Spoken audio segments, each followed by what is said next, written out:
Okay, Dr. Langsam, the live stream is up.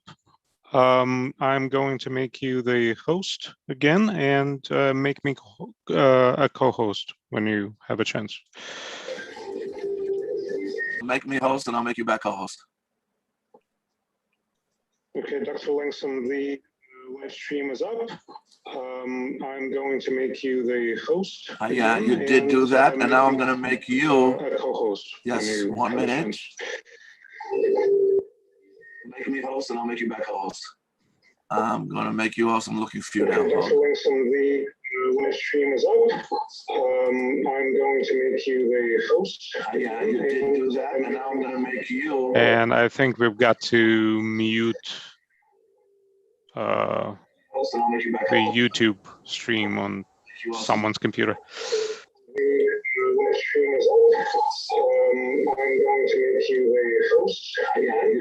Okay, Andre, there seems. And I think we've got to mute the YouTube stream on someone's computer.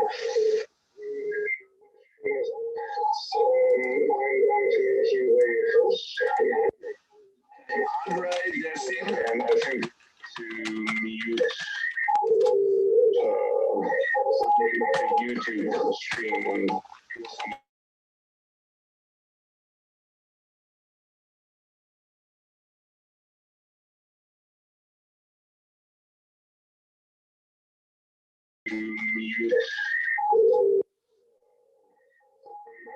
YouTube stream on. Okay, folks, just bear with us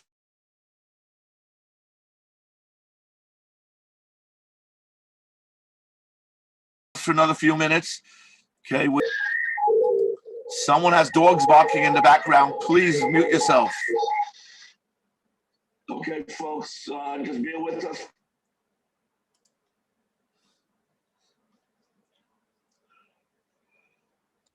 Another few minutes. Okay, someone has dogs barking. Please mute yourself. Okay, folks, just bear with us.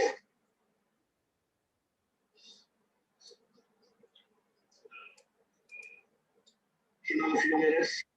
Okay.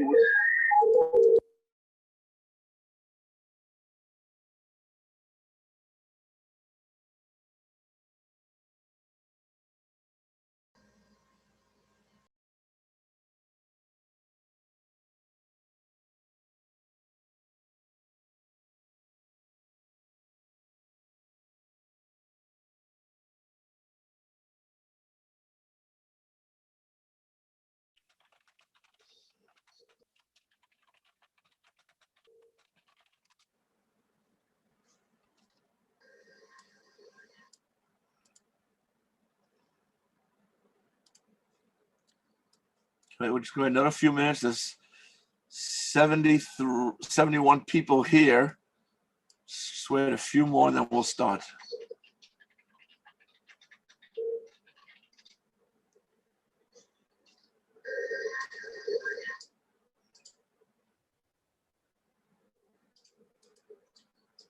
Right, we're just going another few minutes. There's 71 people here. Just wait a few more, and then we'll start.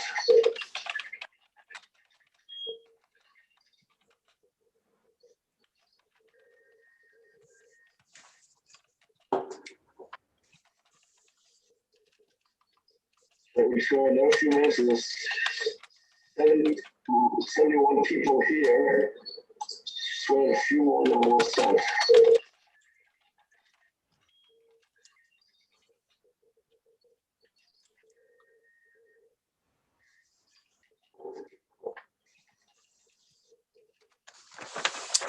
A few minutes. There's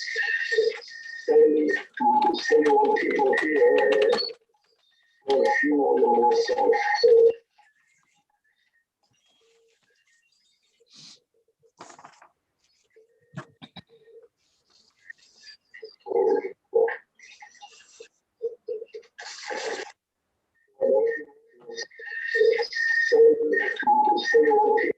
Dr. Langsam, you got to close that YouTube tab in your What do you browser. want me to close down? The live stream. Stop it? No, don't stop it. Just close it in your browser because the feedback, the echo is coming from your machine. Okay, so we're live now. Just make sure when you see the YouTube stream, close that tab so we don't get everything repeated. How about now? Looks good to me. Looks good. Okay, folks, we do have a quorum. There are currently 82 people out of 84 who have signed, who have voted in. Everybody who's a faculty council member should be signing in. I'll leave this up a little bit as we begin. So welcome to the March 16th, 2021 Faculty Council. I apologize for the difficulty that we seem to have been having, and I thank Tim Shortell for suggesting our musical selection that we had on a few moments ago. So the meeting is now officially called to order. We are still functioning under the governor's executive order to allow us to have remote meetings, provided they are both being recorded and live streamed, as you can see in your upper left-hand corner of your screen. Please remember that the chat is not part of the official record and it is not being monitored at all. So if you have something to say, please raise your hand and we will try to get to you one at a time. Okay. Before we begin, I think it might be appropriate to ask us all to have a brief moment of silence to commemorate that it is currently, how can we forget, 1 year since the COVID-19 pandemic began, since the college started, and since we've lost so many faculty, friends, neighbors, students, and others. This, of course, has been a tragedy not only for the college, for the country, for the world, and we hope that the future brings us better news, and hopefully that things are going to be turning around. But I think it is appropriate we remember all the people that we've lost and all the sacrifices that have been made. So let's have a moment of silence, please.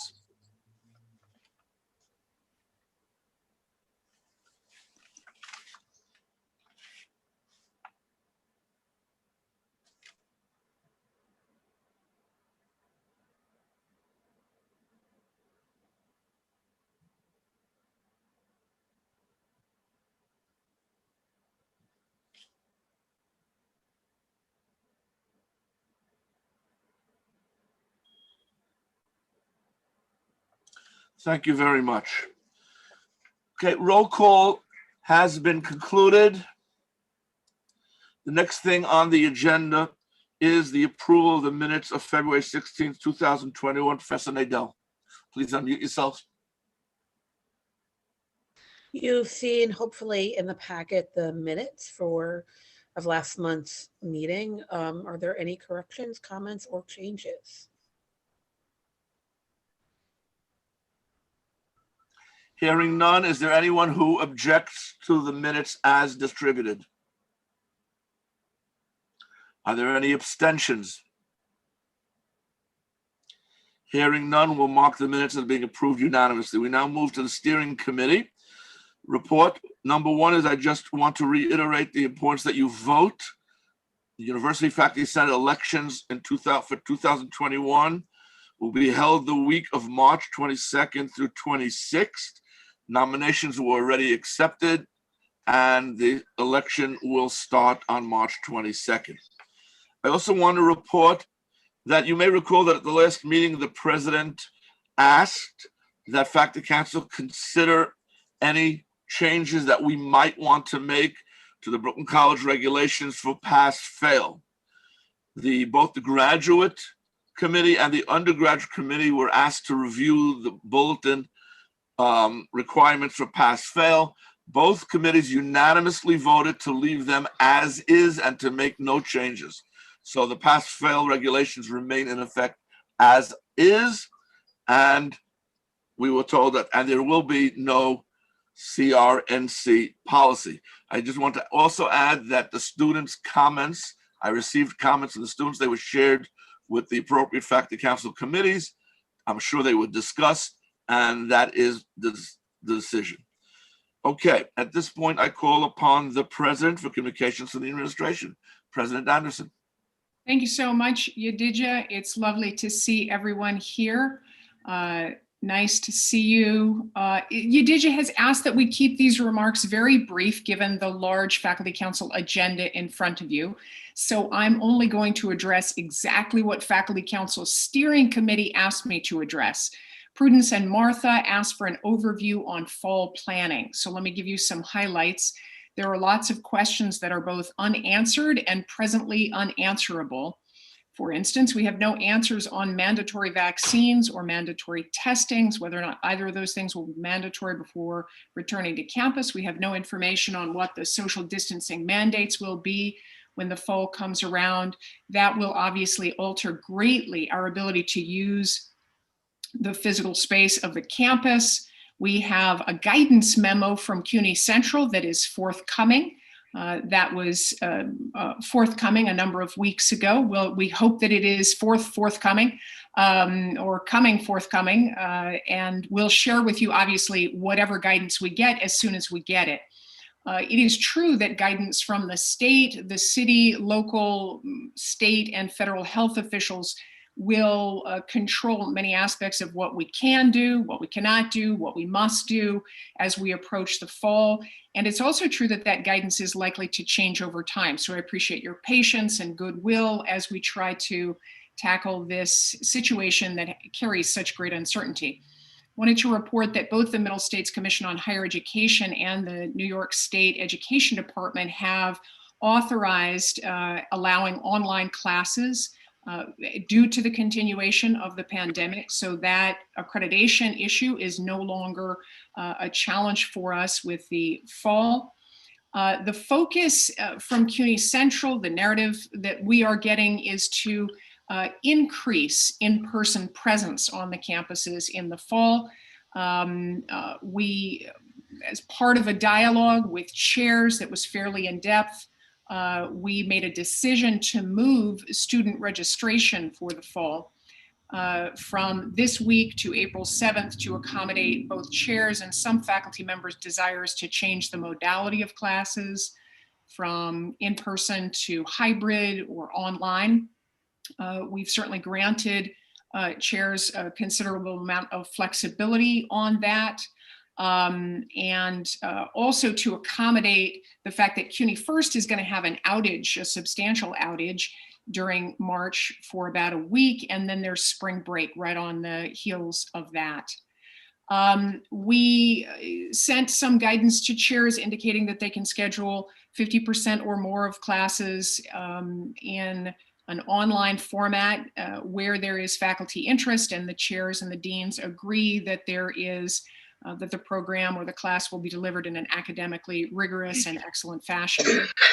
Also modeling different scenarios depending on what the mandates are for social distancing, if they continue to adhere at 6 feet or if that alters over the course of the summer and into the fall.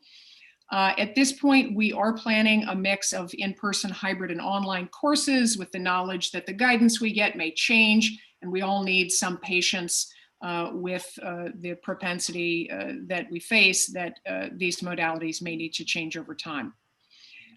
CUNY Central has asked us to develop capacity targets for the campus.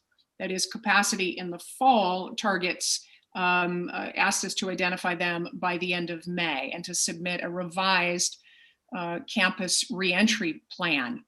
We are working on that. We will consult with the Reentry Review Board, which includes representation from the faculty, research scientists, staff, environmental health and safety, In reviewing our campus reentry program, or a campus reentry plan rather, we will also consult with the unions and with student government. So that's my report on fall planning. Is Anne here? Did she make it to the meeting? I don't see her here. Okay, so there was a question that faculty steering asked Anne about hiring lines. Faculty steering indicate that there are many faculty members who are retiring, and that at times in some departments this may disproportionately impact faculty of color or the loss of faculty of color. Wanted to let you know that the Vacancy Review Board at the central office continues to hold tight on a faculty hiring freeze.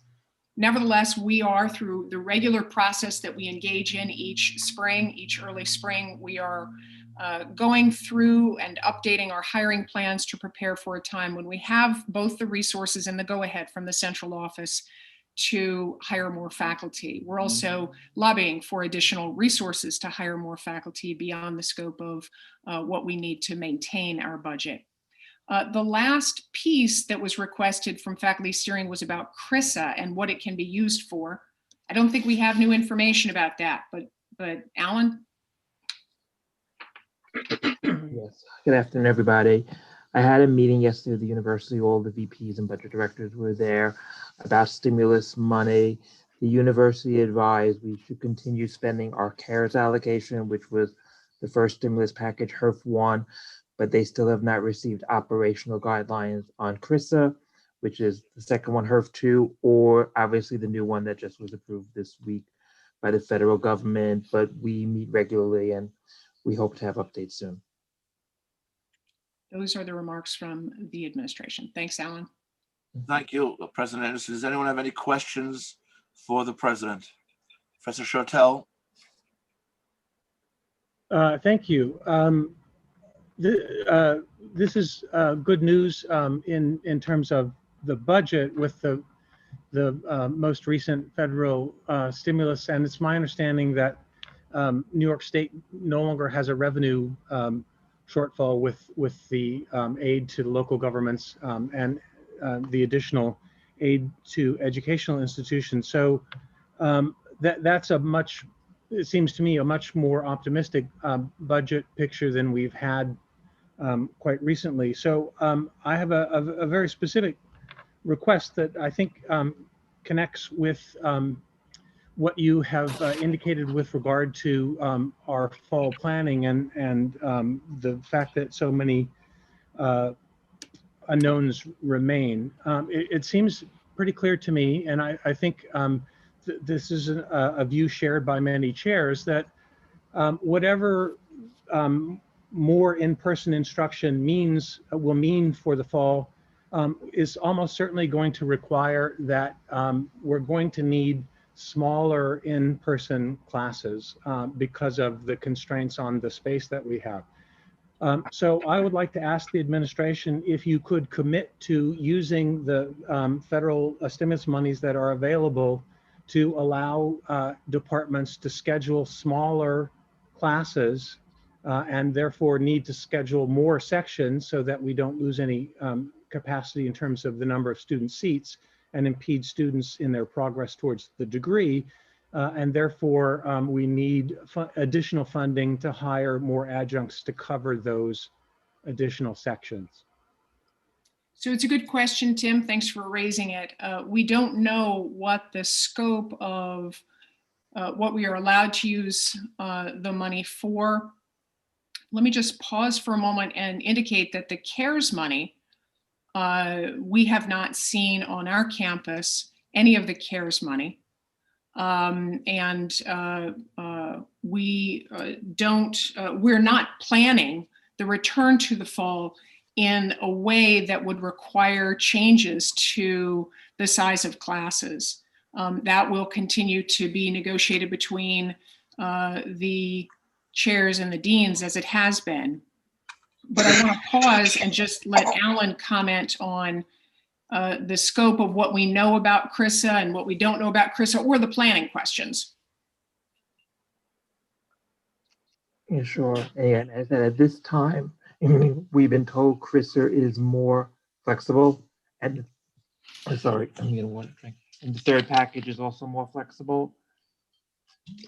What that means operationally, I don't know, but I wanted to present another point. We don't have the physical space on campus to cut, section sizes in half per se and accommodate a whole other second round of sections. We're in the process now. Once the schedules are in place with the new revisions, we're going to be doing the first deep dive of many to try to identify which rooms are actually usable at this point, given the current situation, to actually house students at whatever capacity social distancing will allow. So I think the space issue may be even more of an obstacle than the budget issue at this point. But I said it's a moving target. We don't know. We don't have information on the budget, the Crisser, and we still have to analyze the space. Thank you. Professor James Davis.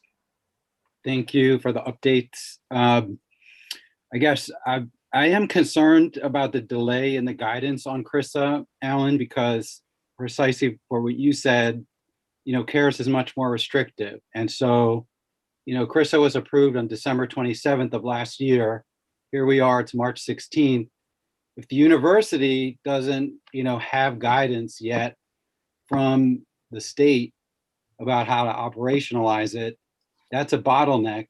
And if they are telling you, you have to spend down CARES before you can get to CRISA, that's problematic because CARES is so much more restrictive. And, the list of things from the HERF2 website, it's broader. It includes being used for lost revenue, reimbursement for expenses already incurred, technology costs associated with the transition to distance education, faculty and staff trainings, and payroll. I mean, that's much broader, and that's not my interpretation. That's from the federal government. And so I understand that, CUNY is a complex institution, but I would think, right, that as the VP for Finance and Administration, it would be really problematic, right, to be held up by that kind of a sequence of, first CARES, then CRISA, which is nowhere in the law as far as I'm aware. So I guess I don't have a question. It's very concerning to hear both the delay in guidance, either to CUNY or from CUNY to the campuses, and also the sequencing, which really, it really hamstrings a lot of what I think all of us are trying to get accomplished. I don't think I said, if I said I didn't mean it, that CRISA is conditional on spending all the CARES. That's not my understanding. It's that we currently have CARES available and we could use CARES for all the initiatives that we're still working on. The delays not at the state level. I understand delays at the federal level to get the guidance, and that's for every college across the country. We met, like I said, we met yesterday with Matt Sapienza and his team. We have continual meetings. We're hoping to get guidance. There's a lot we need to do on the facilities end, especially, which we'll expend a lot of money there, but we're all anxious to have rules so we could actually move forward and plan for the future. Okay, thank you. Professor Carolina Bank-Munoz. A couple of questions. So one is, I guess I don't understand if the holdup is at the federal level, but the guidelines are posted at the federal level, then I don't understand what the blockage is, right? So that's one question. And then the other question is, even without guidance, I think we could be thinking creatively and ambitiously, and also planning for the future, knowing that this money is coming, right? So has the administration done any thinking about how this money is going to be used, even without knowing exactly what the parameters are, because I think it would be useful to engage with those in those conversations with the campus community. Like, I'm sure we all have lots of ideas about how to use that money, including, you know, compensating adjuncts for shifting online, paying staff for having to redo their home offices, all kinds of things. So I just think even if we don't have like the guidelines totally set, it would be useful to have conversations about how to spend that money, so that when we do have the guidelines, we can get a head start and not kind of be caught in the trouble that the K through 12 system has been in. So I've got some thoughts, but Alan, do you want to take this, or do you want? Just start, and then I'll jump in if you have anything else to add. Okay, so the first question, Carolina, is a great one. I didn't really understand the holdup either, but it turns out that for CARE, all I know is how CARES has worked. And what CARES has done is that we have tried to actually be terrifically creative and innovative about how to use the CARES money, and have had to go up to Cuny Central, which has negotiated with the federal, as I understand the CARES process. Each time we have come up with a creative way to use CARES money.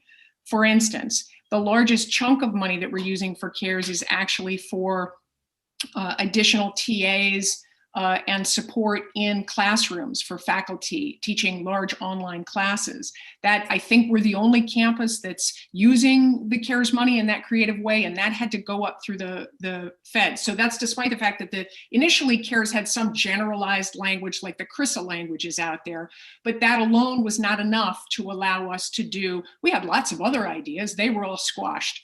But we managed to get through with this idea of putting support in for faculty in large online classes. So that's question one. Should we think creatively and ambitiously about how to spend the CRISA money? That's a terrific question. And just to give you some context, talking about, you know, James had the timeline of when was CARES passed or when was CRISA passed and what have we seen so far. The CARES money, a large chunk of it was spent. A large chunk that was allocated to Brooklyn College was collected with the other amounts at other colleges and spent by the central office on things like computer devices that were then distributed back to the campus. So there has been spending on CARES that has not been directed at all by the campuses. And I am of the understanding that that will happen again with CRISA. Probably with a larger chunk of change because the money is larger. It is a larger allocation. But it is not accurate to say that it is an allocation to the campuses. At least that has not been how it's been interpreted here at Cuny. It has been an allocation that has been collected at Cuny. And then so far, at least with CARES, we have had to report individually with receipts, folks, everything that we have spent to spend down the CARES money. Alan, want to allow you to jump in if you'd like to. Sure. Yeah. That's a good point. As we said earlier, and we just got an allocation from Cuny today. Wait, did we get some CARES money? No, we did not. Oh, okay. So we did not get any CARES money today, unfortunately. We got most of the programs that run through the full year, like College Now, et cetera. We actually received the balance through June. There was no CARES money there. So again, we've not received a penny as of yet.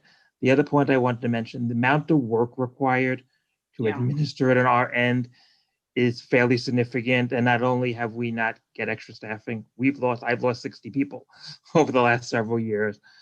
And we just got notification from the federal government that they accepted our mid-year submission through December 30th with no errors. So, and no questions. So we've been doing very well on that. I think in my point in terms of thinking what we need to do, facilities has to be the top priority. That's going to be an exorbitant amount of money. Then it's about dealing with the health and safety. We have to deal with the revenue loss that we have from the state reduction and from the enrollment reductions that we have to cover. And then all the creative things that people were talking about, we need to, do more with faculty lines, staff lines, et cetera. But, we don't have enough details now to really pinpoint exactly what some of those mean operationally.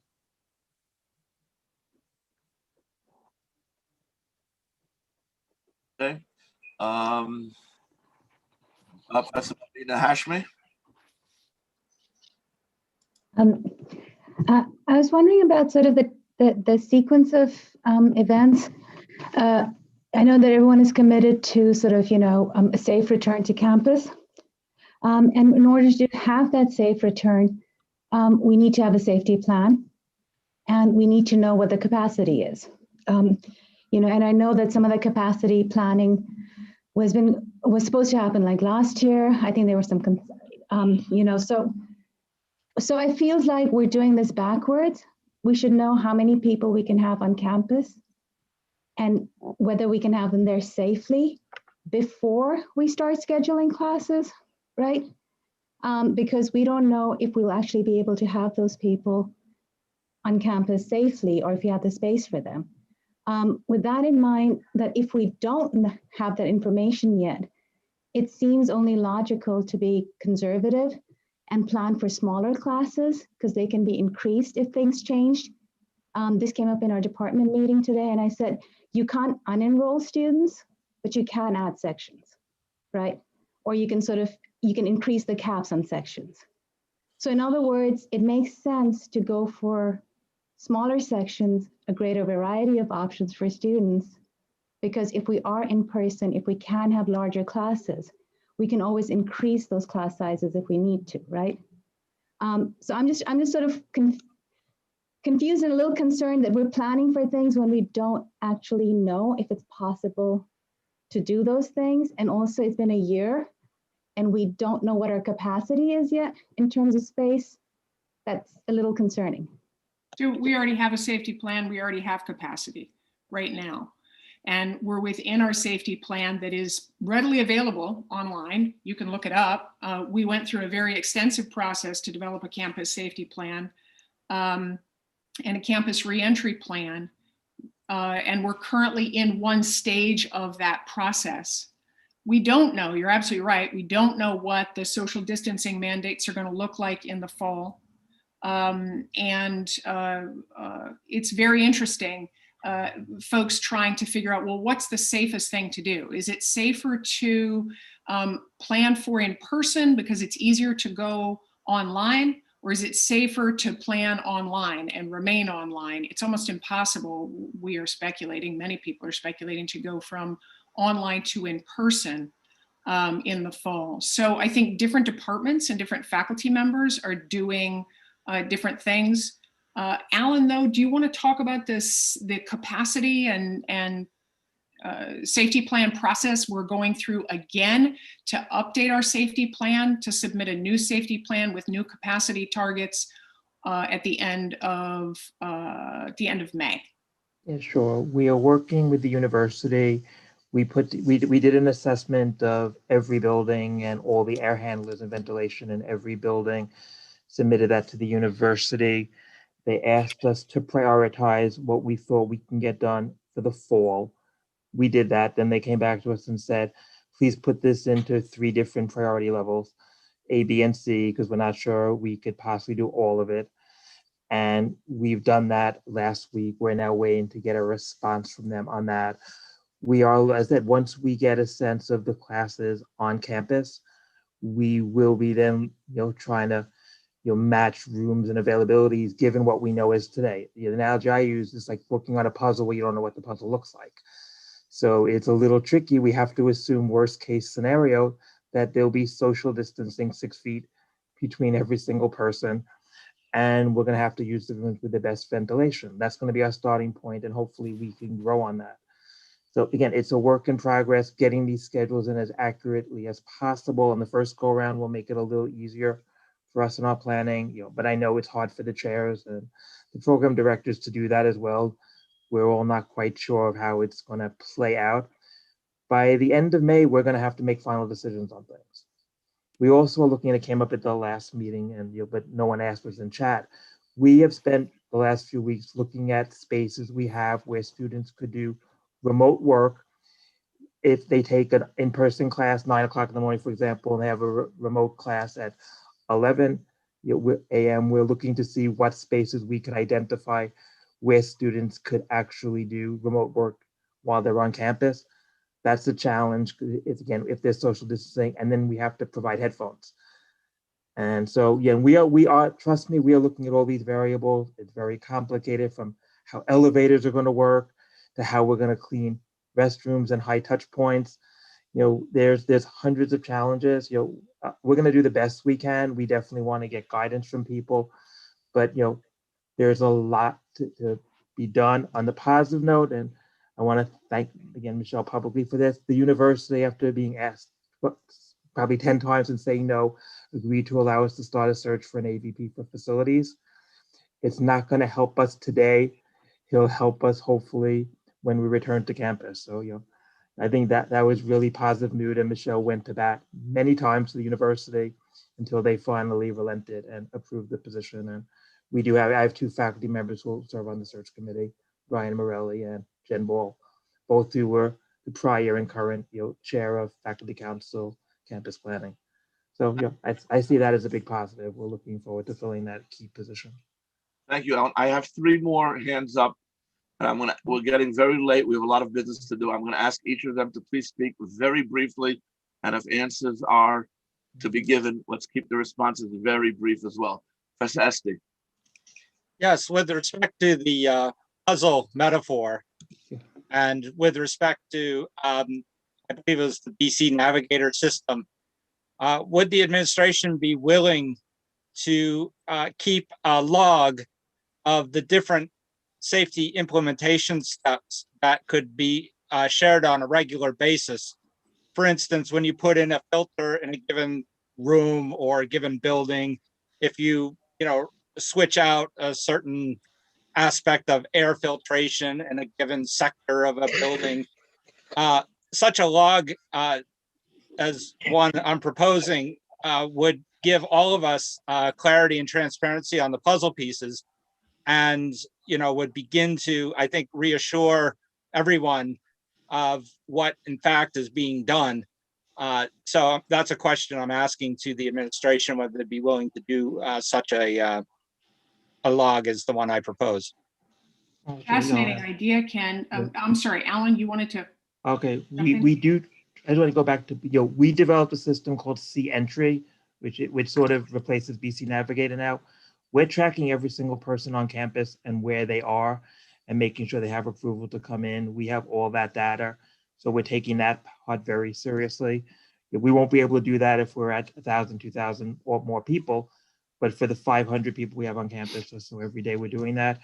I think it's a great idea to share the information about what we're changing or what we're doing in facilities. We log it all in now. We'll just have to put it into a readable format. So I'll touch base with our engineering team, and maybe if we could engage, I can engage Jen Ball and the committee, the faculty council committee, about creating some sort of dashboard or report that we could share with this body. Yeah, it'd be good to share stuff that we've done heretofore as well, because it's a massive amount of work. Okay. Thank you. Yeah. Sandra Kingan. Yes, thank you. My question is, if more than 50% of the faculty want to teach online or need to teach online for a variety of reasons, what guidelines are there for a fair selection so it won't become another scarce resource everybody fights over? Thank you. So it's certainly not designed to be a scarce resource right now. We're giving chairs flexibility to confer with their deans. I've said repeatedly to chairs that where they believe that a course can be delivered in an academically excellent way and there's a faculty preference for it right now, that they should put those courses in. So it's not designed to be a scarce resource, Sandra. So I'm not sure if there's a particular challenge in certain departments on this issue, but I can tell you that we've certainly granted a tremendous amount of flexibility to the chairs. Thank you. Okay, thank you for everyone. Let's move on now. Professor Levy, Committee on Committees. Good afternoon, everyone. The Committee on Committees has brought 2 resolutions to you at this meeting. I think Professor Langsam can share. Not sure which is the first one. So To update the name and charge of the committee, that one. yes. So the first one is to, as it says, update one of the committees, and that is the Committee on Review of Programs. And this change is to more accurately reflect what it has been doing these past few years, which is basically reporting on the interdisciplinary programs.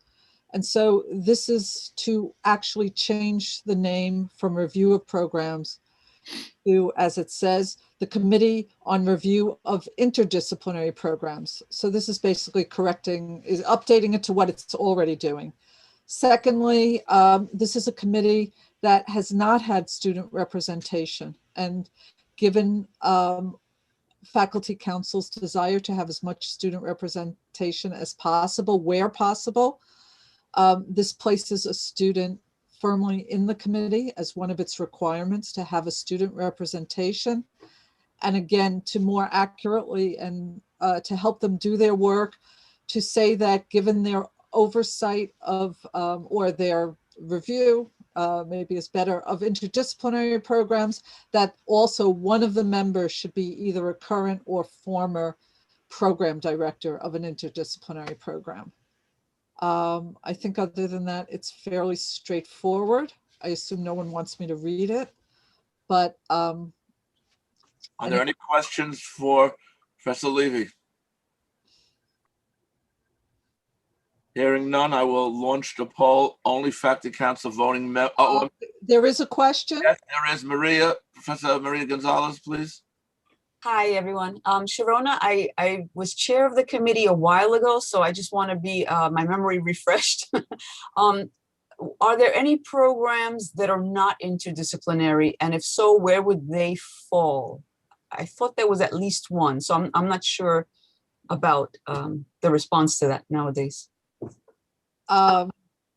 Does any of the current, does the current chair want to speak to that? It has not reviewed any non-interdisciplinary programs in probably at least the last 5 years. That's correct. We checked. We were told it was really just interdisciplinary programs. So okay, thank you. If there are other programs, that would be good to know. Thank you. Are there any other questions? Hearing none, I'm going to launch the poll. Please, faculty council voting members only.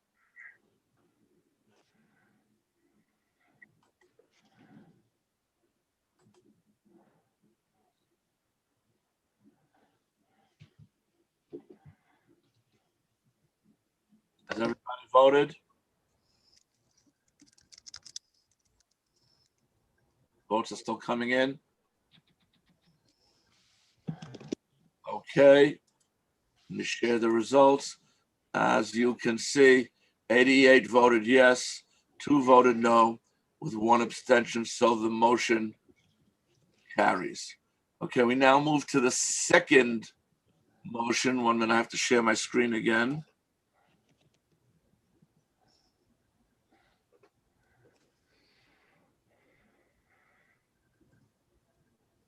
Okay, this is a resolution on the proliferation of college committees coming from the Committee on Committees. Professor Levy? Yeah, so the Committee on Committees felt very strongly about this resolution, reflecting what I think many of us have felt is, again, the proliferation of college committees when people are, both faculty and staff, are having a hard enough time doing their regular work and serving on current committees. And so this is a resolution calling for a number of things. One, if there is an existing committee which already is doing at least some of the work that seems to be overlapping with what is proposed for a new committee, that the administration, as much as possible, work within existing structures rather than create a brand new committee.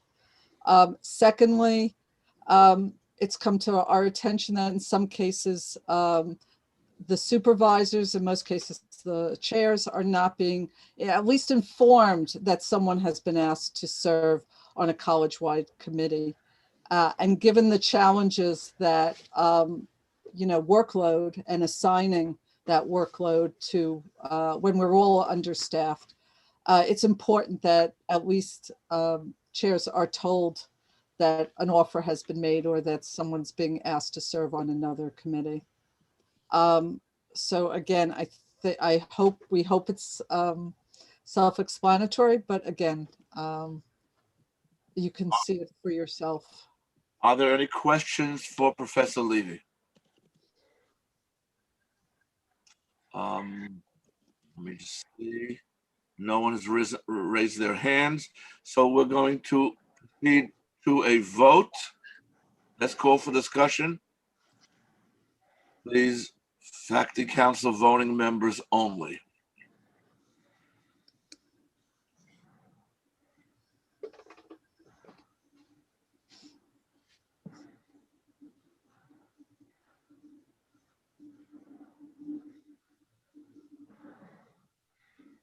Votes are still coming in.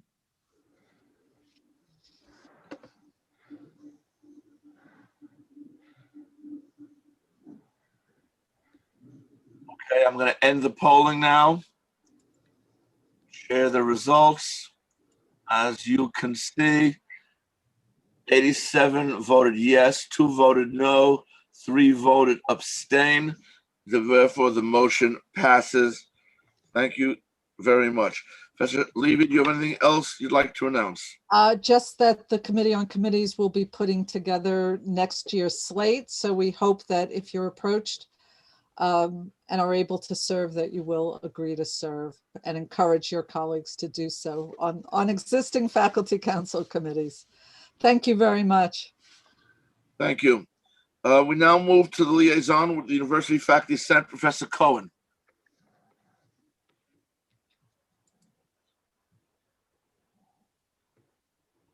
Good afternoon, everyone. The University Faculty Senate met on Tuesday, February 23rd. There were no guests at the meeting in order to allow discussion of 2 items, a proposed amendments to Article 2 of the UFS Charter by the Charter Review Committee and a proposed resolution on the creation of a standing committee on community colleges. In the chair's report, he reported that Cuny is planning to return to in-person instruction next fall, but is not directing how that will happen, leaving it to each institution with Cuny to develop their own plans. Some campuses are involving all partners, including faculty. Others are being developed by a small group of administrators. The exemptions that Cuny has been operating under to offer fully online programs during the pandemic will expire by fall 2021. Cuny is expected to pass a complete 2021 budget on March 24th, and the expectation is that it will be flat, and also that the 2022 budget, which should be decided soon, will likewise be flat. The Cuny hiring freeze is still in place, and the vacancy review board is still functioning. Professor Akomi asked about Cuny's concern for the health of faculty members and the need for faculty involvement in the reopening plans. And Professor August from Hostos amplified that concern and stressed that students need to be educated about the need for vaccination. Otherwise, a significant number likely will not be vaccinated, adding to the health risk of in-person instruction. So in old business were the 2 proposals. The charter amendment changes would make official adjunct faculty membership on the UFS, requiring that all campuses with 32 or more adjuncts elect an adjunct UFS member, and it also outlined the rules for determining membership and terms. The proposed charter changes were voted and passed. The other resolution, the creation of a standing committee on community colleges, this continued the discussion from December. There were some concerns that this committee would duplicate work of the standing of the faculty committee, but there was general agreement that community colleges face unique challenges and that the faculty needed their own committee to present their concerns directly to the UFS. And that resolution was voted and passed. And that's it. Thank you. Does anyone have any questions, Professor Cohen? I see no questions there. I assume you will pass on the report to the secretary so Yes. she can include it with the minutes. Thank you. We now move to degree list 2021/9. Professor Stensizenko. Yep, I'm here. Thank you. I'll just read out the standard resolution for degree lists. So this is number 2119. The registrar certifies that all students on this list have met all the requirements for graduation and were eligible for their respective degrees as of the dates indicated. Resolved that the Faculty Council of Brooklyn College recommend that the Board of Trustees of the City University of New York grant to the students named below the degrees indicated. Thank you. Okay, what I really needed you to say was that you've reviewed them and you found everything to be in order. Yes, I've done that as well. Okay, that usually I read this and you say that they're in order. Anyway, okay. Does anyone have any person they want to remove from cause off this list? I'm sure everyone here has gone through this list very carefully. Hearing none, you've just heard the motion that's being made. Please vote. Faculty Council voting members only.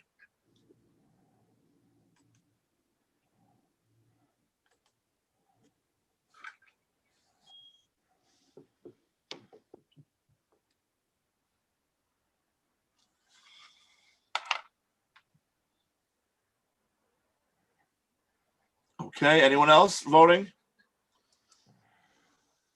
As you can see, 89 people voted yes, and 1 person abstained. Okay, so the students will be happy to know that they will have graduated. Now move to report of standing committee. Professor Shortell, please tell me if you want me to share any documents. Thank you. I've decided not to present a report, but instead to take my 15 minutes to listen to John Coltrane's music again. I hope you'll all indulge me. No, seriously, yes, would you please project the curriculum document? Professor Shortell, thank you very much for your musical selection. And if anyone has another choice of music they would like at some future council meeting, if you send me a YouTube playlist, I will put it together. Let me raise the committee. There it is, 411. Let me make it a little bit bigger and share the screen. Hold on. Share the screen. Share. Okay, it's all yours. Please let me know. Thank you.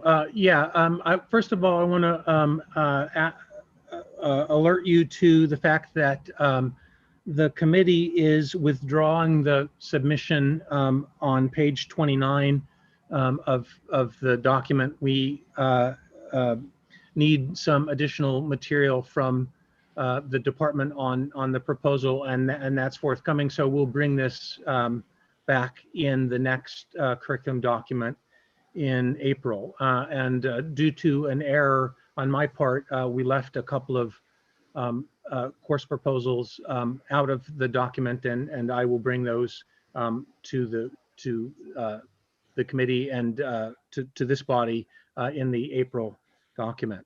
And so if you could scroll back up to the A1 section, just so I can call your attention to a recommendation from the committee to eliminate, thank you, eliminate an inconsistency in the residency requirement between degrees offered by departments and degrees offered by interdisciplinary programs. The committee discussed it, and we could find no compelling pedagogical reason for the distinction. There may have been a concern at some point about a difference between programs and departments, in the old days.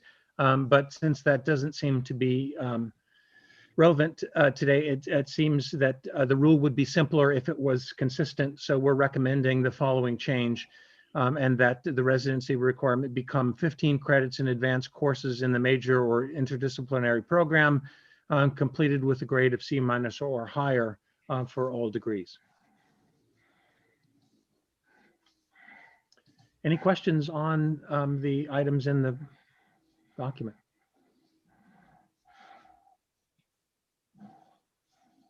Okay.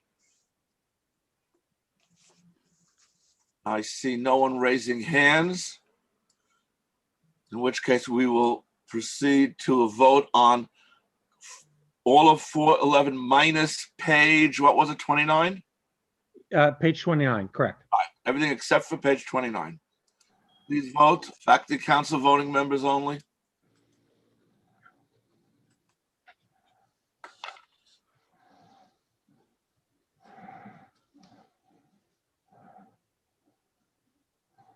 Everyone voted. I'm going to stop the voting now. Share the results. As you can see, 91 voted yes, 2 voted abstain. There were no no's. Motion carries. Okay. We now move to the graduate curriculum document, Professor Rodman. And here you have received, and I apologize on behalf of steering, that you've received 4 addendums as late as about an hour ago. That is nothing that we want to ever see happen again, but nevertheless.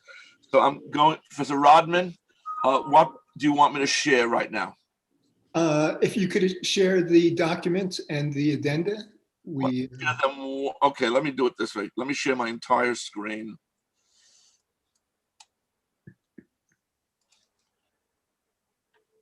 And then let me bring up. Okay, so first we're going to bring up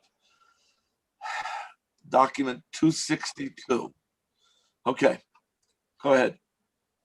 The original document speaks for itself and is ready for passage.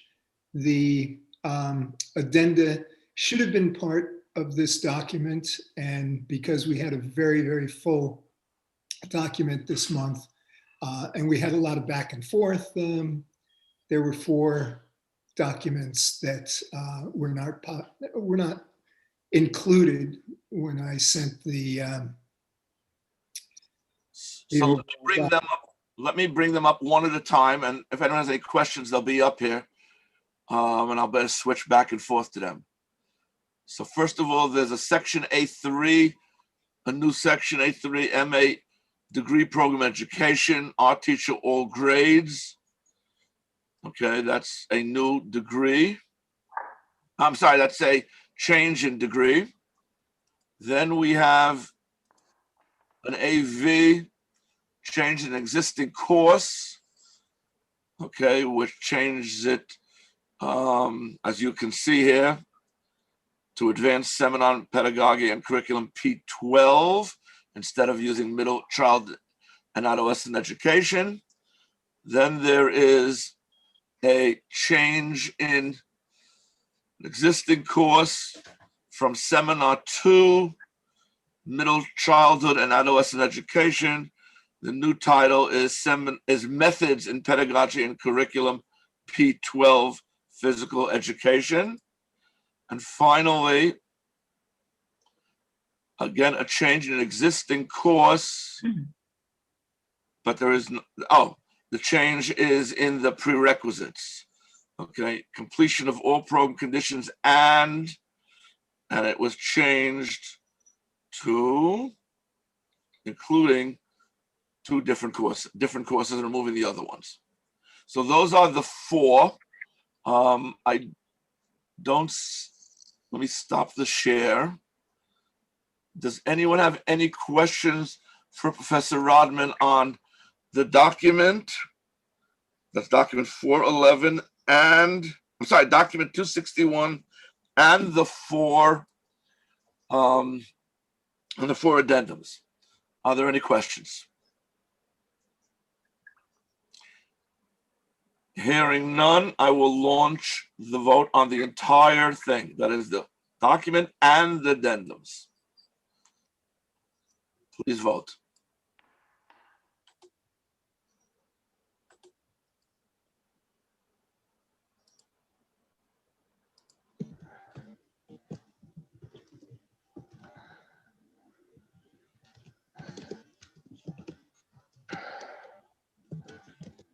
Everyone finished voting?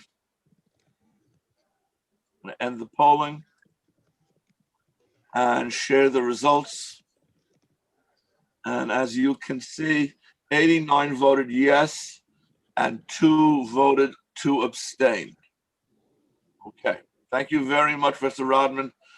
I know this is, both of you are, both Mr. Chotel and you are doing a tremendous amount of work in a very difficult and short period of time, and we all appreciate your work. Okay, we now move to the Committee on Master Planning, Education Policy and Budget. Professor Kobrak. Professor Kobrak, what would you like us to do at this point? There's a master planning report to the group, and there's a master planning annual report. Do you want to do the annual report first? Yes, I think that makes the most sense. Okay, what am I bringing up here? I have no idea. Okay, let me share the screen.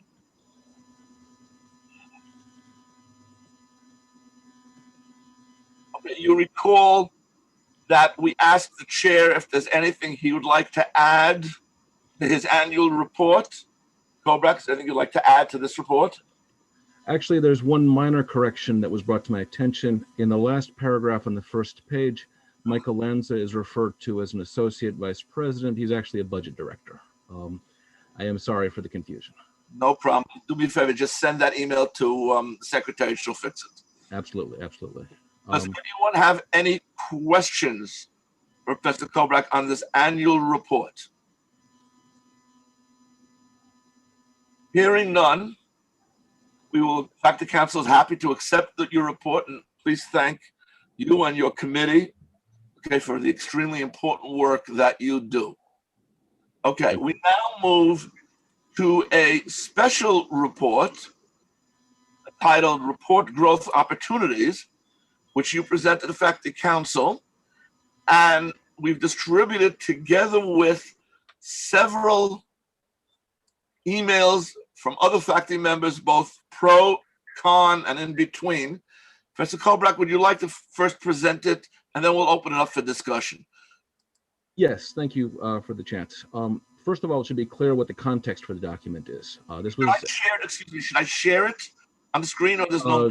If you like, sure. It's long enough. I'm not sure what we'd point to, but you may as well put it up. Sure.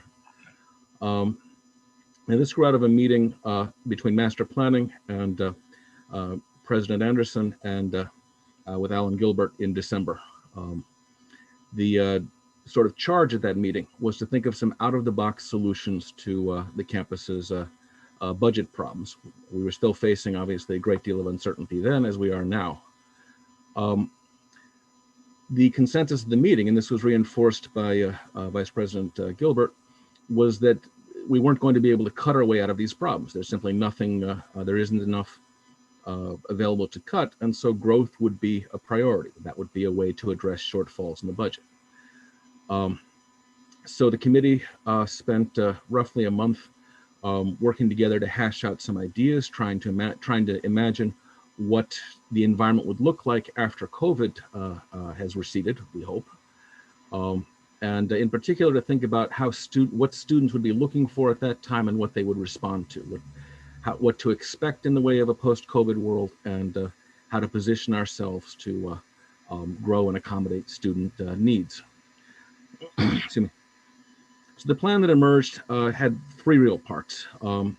The first was to establish relationships with other institutions that can add value to our own work. And the current pre-engineering program would be an example of that, in which we have an articulation agreement with schools that offer full engineering programs, and so can offer students the chance to start their education here and move to other institutions to finish. This is something that adds value to what we do by helping students on their way to meet their objectives. A second point in the report was to improve our social media presence in ways that would appeal to students. And a third focus was on offering greater support for mid-career students and addressing employment outcomes with prospective students as ways to make the campus more appealing in the wake of COVID. And I think it is that last point that has sparked the most discussion, and I'd like to speak a little more about that. First of all, this document is not a master plan, and its scope should not be exaggerated. This is a proposed set of actions that change the way we address ourselves to the community, but none of the proposals call for a single change to any syllabus or to the curriculum of any department. This is intended simply to talk about how we present ourselves, not what we choose to teach. What we choose to teach should remain true to the principles of a liberal arts college. That's the cornerstone of what we offer here at Brooklyn College, and nothing in the document challenges that. But if we get to choose what we teach, we don't get to choose what our students want or what they fear, and it might be a good idea to keep that in mind. These are students that saw their entire world upended on a moment's notice in response to a virus from a city that they had likely never heard of. It's important to address that uncertainty, to come to terms with the fact that they are entering a world that has a lot of uncertainty, and they need to know, among other things, that they will be able to build careers for themselves. One of the points that the report makes is that empirical evidence demonstrates that a liberal arts education opens up exciting and lucrative career opportunities. The report's detractors make the same point. The difference is that the report proposes that we reach out to students and inform them of that. Every student coming out of high school in Brooklyn should know what we can offer them, not just in terms of intellectual growth and fulfillment, but in terms of ensuring them access to good employment opportunities. I think that's something we really have to keep in mind.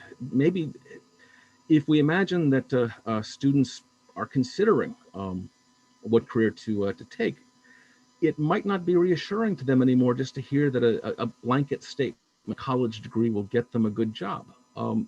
They want to hear about what we can offer, what our alumni have done with these degrees, what we can do for them.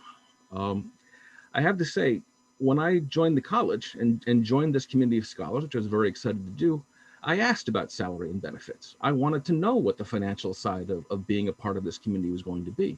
I think it's reasonable for students to do the same thing, and I think we should be open with them about it and tell them about the opportunities we can create.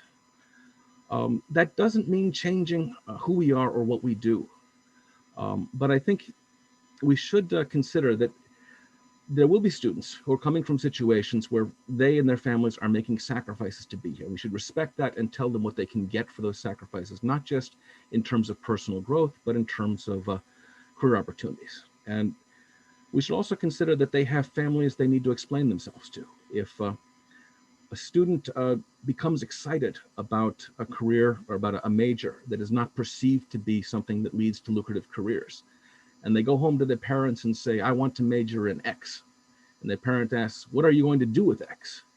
I think the best thing for them and for us is if the student can download a PowerPoint deck that shows exactly what they can do, what alumni have done, what the opportunities are. I think defending liberal arts in the 21st century doesn't mean talking to each other about it or even talking to Albany. It means talking to the students and helping them understand what we can offer. And that is the gist of this report. Thank you. Would anyone, I see several hands up, so I will call in the order. Florence Rubinson, Professor Florence Rubinson, please.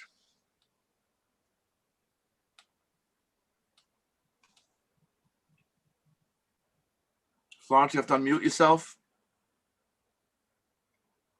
All the time, sorry. I am a member of master planning and I want to speak from that perspective. I very carefully read all the responses to the report. And on many points, I agree totally. And I think we all do. even if the tone and maybe some of the wording of the report doesn't exactly indicate so. We have an amazing liberal arts institution here. And I think our goals are all the same. We want to create knowledge. We want to create thinkers. We want to create advocates for social justice. And with all of that, I think we're very much in agreement, but I also think we have to take into consideration the economic realities of our students. And I very firmly believe we can do both. And I believe we can do both if indeed we have the resources to do both.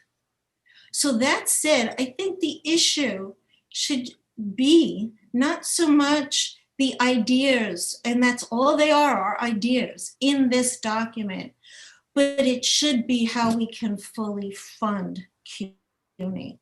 And if it's the New Deal for CUNY or any other avenue or venue that we choose to go through, I think that should be our emphasis. Thank you. Thank you. For Simona Hadler.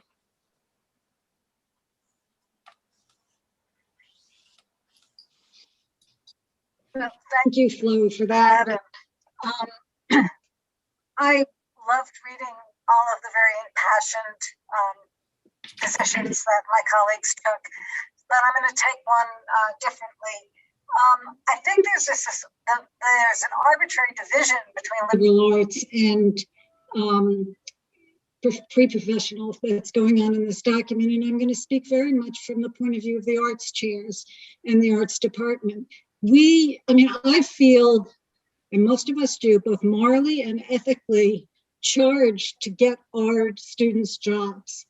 But I think one of the things that's not understood in this document, I know there was one person from the arts on it, but there's not a word about it, which is that all of our programs have professional training. You take a film course, you're going to go out into production. You take a theater course, you're going to be out in the theater industry. And the arts are among the biggest employers in New York City. In the art department specifically, we have a huge digital art area, and we've been putting in minors and more courses for web design, et cetera, in the arts, because we want our students to be trained. So there is this kind of disconnect between what the faculty is doing and the way this particular document words it. And we definitely do need funding because pre-professional needs digital help and all sorts of things like that. That said, overall, the tone of it, I don't love the idea about how we're going out for these prestigious schools. I've always been negative about that kind of language. And I do think that it overplays pre-professional, but it also is very myopic about what many departments already do. And I'm talking for the arts, but I have a feeling other chairs probably feel the same way, that boy, they are out there trying to get jobs for their students, even though they're in the quote unquote arts or liberal arts areas. Thank you. Professor Chotel. Thank you. And thank you to the committee for starting this really important discussion. I would like to see the college develop a narrative about the power of the Brooklyn College degree. Because the truth is that students, there's lots of paths to success through a variety of majors. Students, I think we sometimes are too eager to sort of narrow students' focus to the connection between a particular major and a particular job. The truth is there's power in the degree. And so I think we should sell that more, right? Come to Brooklyn College because the Brooklyn College degree is hugely significant. Think of all of our alumni, right? Brooklyn College touches not only every part of New York City, but the country and the world. So let's sell that point. And then because students come to college, maybe thinking that, I got to do something to get a job, not recognizing that they're going to, in fact, have multiple jobs in their careers, in their lives. And so I think if we can sort of break that connection between, I got to come to college with the idea of a particular job as the outcome, to be more which the thing that captures this, what Brooklyn College does so well, which is to create, interesting, engaged citizens, dynamic thinkers, effective communicators, and so forth. And that's the power of the degree, the whole degree, not just the major. So, and I think that the other side of it is to undermine then this framing where we're fighting among ourselves for resources, because the way the college allocates those resources is counted on the number of majors and so forth. There's power in the Brooklyn College degree as a whole, and students come and take classes from a variety of different departments and programs, end up in a better place, right? And so, and I think we're not selling that particular point like we ought to. Are there any other questions? Mr. Colbrack, do you want to have any final remarks? Well, I mean, no, I don't think there's anything that I need to add here. I would point out these, I mean, some of the comments, that the idea that we've in some way suggested that departments aren't trying to advance their students professionally. I don't think that's reflected in the document. It's simply a question of communicating that, not just among ourselves or to students who are here, but to prospective students. I'm sorry to hear that some people took away the view that we were in some way denigrating departments for not sufficiently considering their students' professional needs. That wasn't the intention, but I don't think there's anything more I can add at this point. Is there any other comments? Mr. Colbrack, do you want me to launch a? There is a comment. I see no one have a hand up in the participant list. I can't raise my hand. I'm sorry to hear that, Professor Tremper. I hope you see a good physician. Please go ahead. I would like to draw everyone's attention to Scott Stringer's report on Cuny, which speaks to the earning power of a Cuny degree, because apparently Cuny graduates are responsible for lots and lots of money coming into New York State. And I think that this report should reflect that report.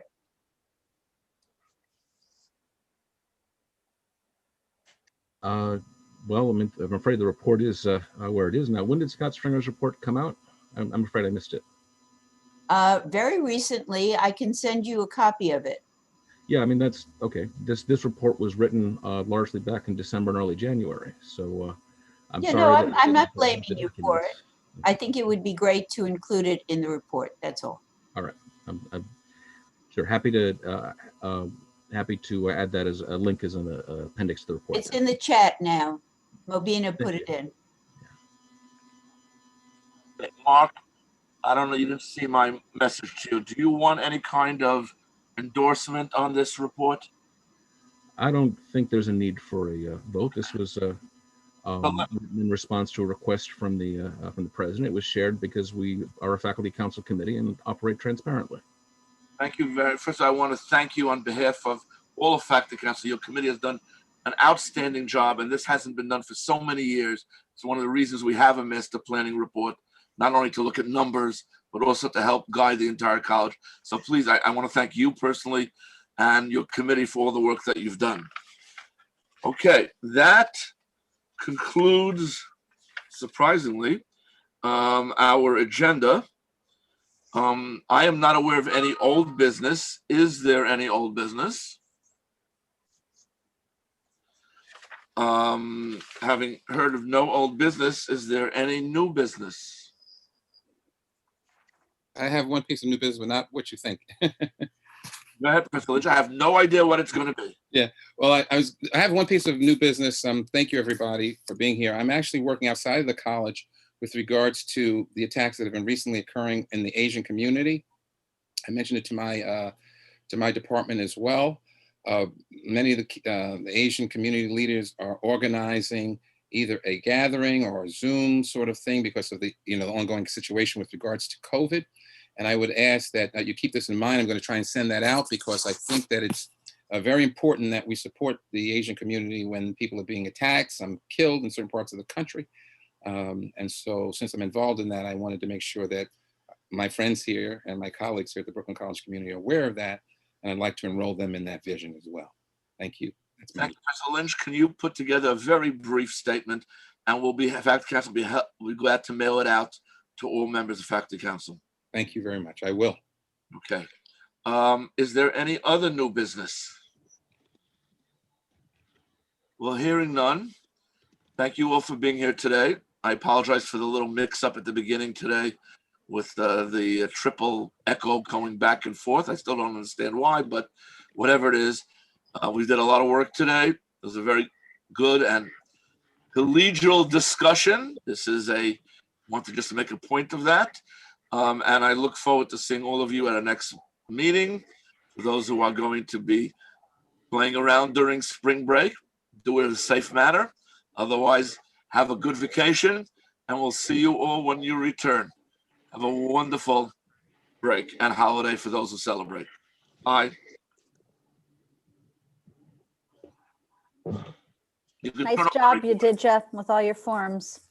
It was a lot. Take care. Thank you. Bye.